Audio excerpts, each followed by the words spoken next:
بتتشكل هندي طعم ولا غلطة؟ نص المطاعم؟ جربوها لح تحبوها؟ طريقة تحضير؟ نحتاج كيلو صدور دجاج مقطع قطع متوسطة الحجم. بهار مسالة ملعقة صغيرة. بهار دجاج ملعقة صغيرة. بابريكا ملعقة صغيرة. ملح نصف ملعقة صغيرة.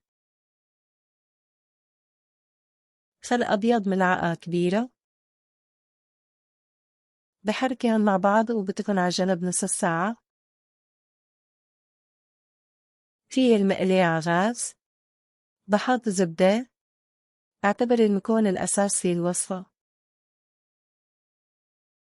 بنزل الدجاج وبقلب الدجاج مع الزبدة.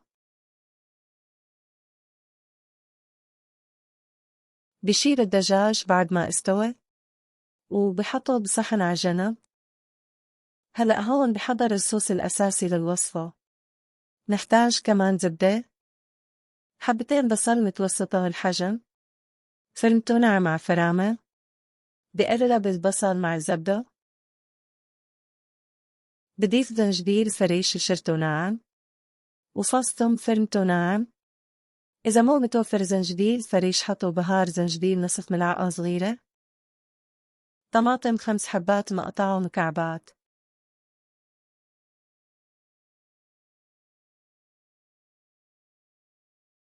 بضيف نفس البهارات اللي ضفتها على الدجاج.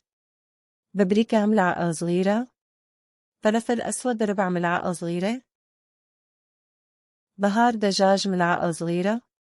فلفل حار حسب رغبتكم إذا بتحبوها تكون حدة. أنا هون ما حطيت.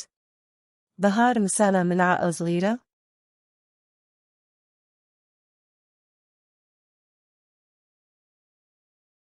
ملح نصف ملعقة صغيرة.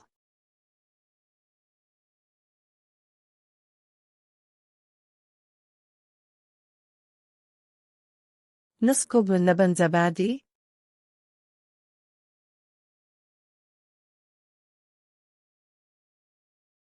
كاجونية نص سكوب. الكاجو الأساسي في الوصفة. بيعطيها نكهة شهية.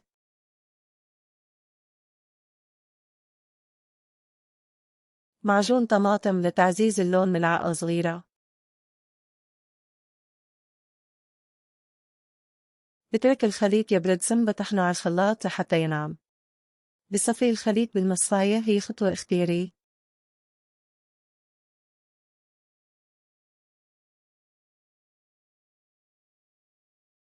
إذا حسيتوا الخليط سميك ضيفوا نصف كوب ماء. بضيف الدجاج.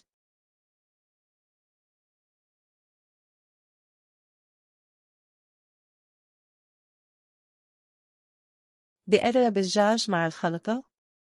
ثم اتركه يغلى لمدة دقيقتين. بضيف كوب من كريمة الطبخ.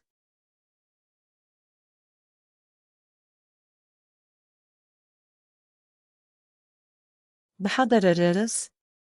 زيت مازولا. ثم بضيف الرز حبة طويلة. نقعته لمدة نصف ساعة وغسلته. بضيف الملح.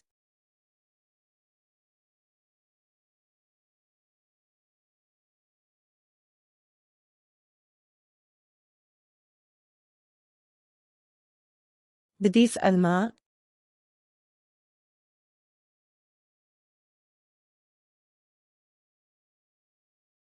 بالأول على نار عالية ولما يغلي بخفف النار. على نار هادية وبغطي الطنجرة لمدة 20 دقيقة. بضيف منقوع الزعفران. حطيت صفار الزعفران مع خيوط الزعفران وشوية ماء وتركته 5 دقيقة. هيك الرز صار عندي تمام. زينت الرز بكزبرة. وإذا اشتد معكم الخليط خففوا بماء دافئ. وصفة جدا شهية وبتغسل المحلات.